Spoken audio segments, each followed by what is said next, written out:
New Delhi. India's top military commander has created shockwaves by suggesting that Kashmiris could be shipped off to deradicalization camps, which rights activists consider an alarming echo of what China has done to many of its Muslim citizens.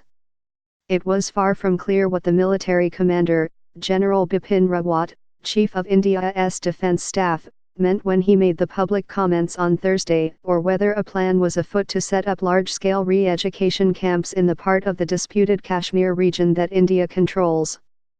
But rights activists and Kashmiri intellectuals were deeply unsettled, saying that the Hayatallah's words revealed how the highest levels of the Indian military viewed Kashmiri people and that his comments could presage another disturbing turn of events. It's shocking he would even suggest this, said Siddiq Wahid, a Kashmiri historian who earned his PhD from Harvard. It reminds me of the Uyghur camps in China. I don't think the general realizes the insanity of what he is talking about.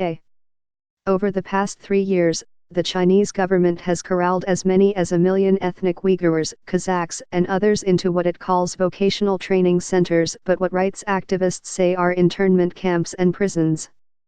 The Uyghurs, like Kashmiris, are Muslims who are part of a minority that is often viewed with suspicion by the central government.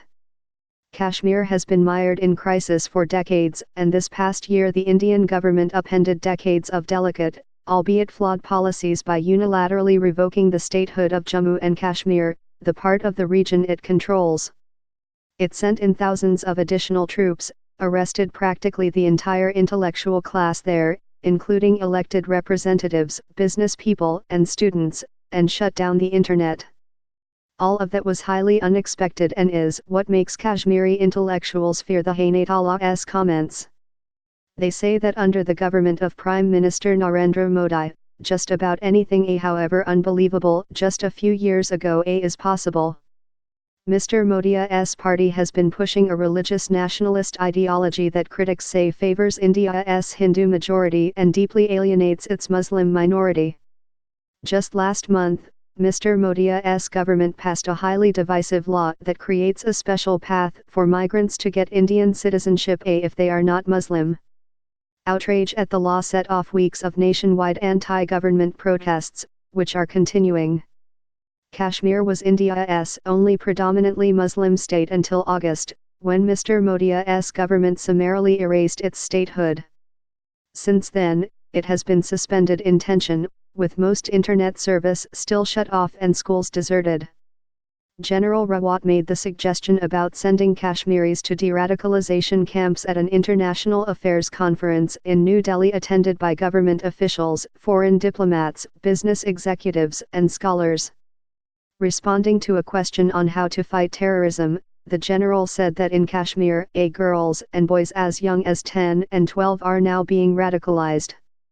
These people can still be isolated from radicalization in a gradual way, but there are people who have completely been radicalized. These people need to be taken out separately, possibly taken into some deradicalization camps, he continued. We've got deradicalization camps going on in our country. His statements became front-page news across India on Friday and left many analysts scratching their heads.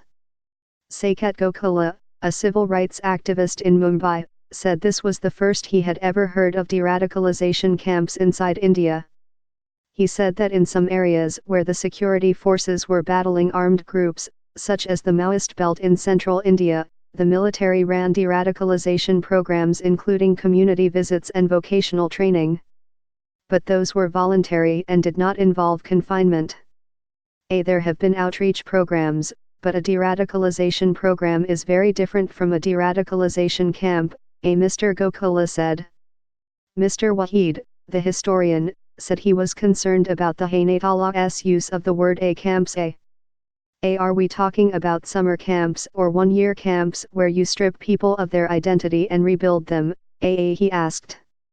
Indian military officials declined to clarify the Hayatallah's remarks.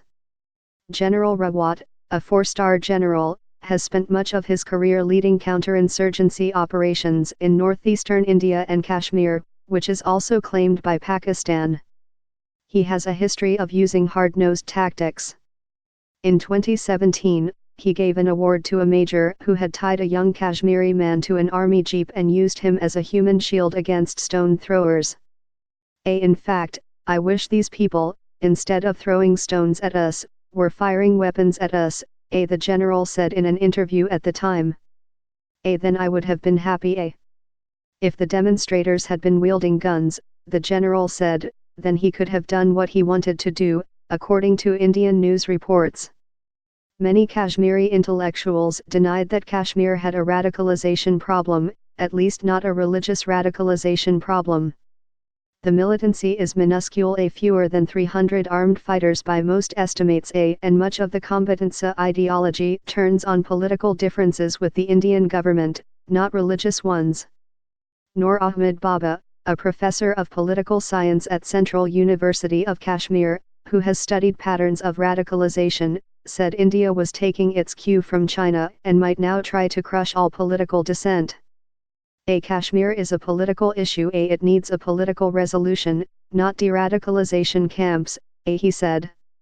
And where is the radicalization, the general should understand that such statements are extra-constitutional and he should speak cautiously, Professor Baba added. Even thinking of a de-radicalization camp is a dangerous precedent. It is not compatible with the democratic setup, he said. Hari Kumar contributed reporting from New Delhi, and Samir Yasir from Tokyo.